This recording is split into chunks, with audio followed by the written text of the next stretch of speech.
ওমানে মাছ ধরতে গিয়ে যে মর্মান্তিক ভাবে যে নিহত হয়েছিল, যে চট্টগ্রামের সন্দ্বীপের যে 8 জন এবং রাউজানে ছিল একজন, তো সেই সন্দ্বীপের 7 জন, তাদের সেই মরদেহটি 7 দিন পরে এখানে এসেছে।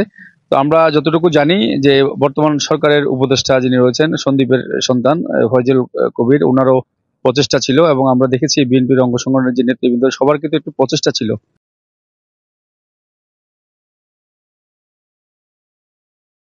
তার মধ্যে এখানে আমরা পেয়েছি বিশিষ্ট সমাজসেবক এবং ইঞ্জিনিয়ার বেলায়েত হোসেন, তাকেও আমরা একটু যুক্ত করে নিই। আসলে এই লাশগুলো ওনারা যে এই আসলো, এরপরে ওনাদের আসলে পরবর্তী কার্যক্রমগুলো কি, বা এরা টাকা পয়সাগুলো ঠিক মতো পেলো কিনা, বা কি জানেন আসলে সম্পূর্ণ একটু বলবেন?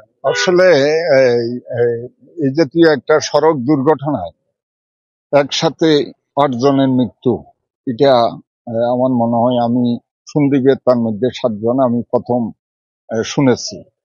আমরা এই ঘটনার সাথে সাথে আপনাদের অনেক সাংবাদিক আমার সাথে সন্দ্বীপ গিয়েছে, এবং আমরা প্রত্যেকের বাড়িতে বিএনপির পরিবার উপস্থিত হয়েছি। আমরা শোকাবহ পরিবারের সাথে ছিলাম, এবং আমরা আশা করেছিলাম যে দ্রুত সময়ের ভিতরে যাতে লাশগুলা পরিবারের কাছে হস্তান্তর করা হয়। সেই ব্যাপারে আমাদের সন্দ্বীপের কৃতি সন্তান আপনি যেটা বলেছেন, ডিজাইন, এলিগেন্স, বিউটি, সেরা পণ্য সবার জন্য জেভিকো। ডক্টর ফয়জুল কবির, ওনার ঐকান্তিক প্রচেষ্টা ছিল।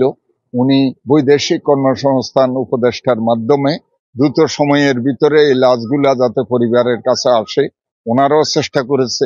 আপনাদের মিডিয়াও ভালোভাবে এটা প্রচার করেছে।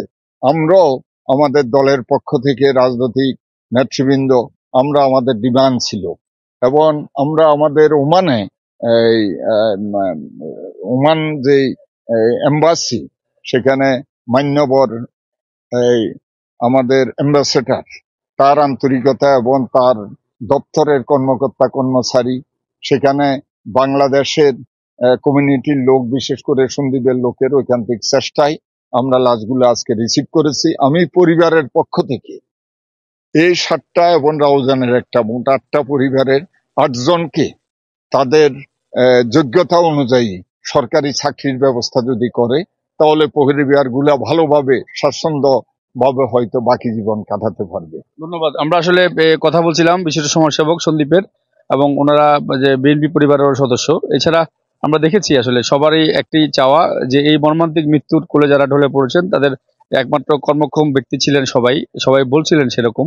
তো ওদেরকে যদি সরকারিভাবে কোনো রকম সহায়তা করা হয়, বা যাদের পরিবারের সক্ষম ব্যক্তি রয়েছেন তাদের মধ্যে একজন একজন করে চাকরি দেওয়া হয়, সে ধরনের একটি আহ্বান জানিয়েছেন এখানকার যারা সমাজের লোকজন রয়েছেন তারা সবাই। তো আপাতত এই ওমান থেকে যারা নিহত হয়েছেন সেই মরদেহগুলো চট্টগ্রাম বিমানবন্দরে এসে পৌঁছেছে, এবং সন্দ্বীপে সেগুলো চলে যাচ্ছে, এবং সেগুলো তাদের পারিবারিক অবস্থানে গিয়ে তাদেরকে সমাহিত করা হবে। তো আপাতত বিমানবন্দর থেকে আমার কাছে এখান থেকে ওমানে নিহতদের নিয়ে এতটুকুই রয়েছে।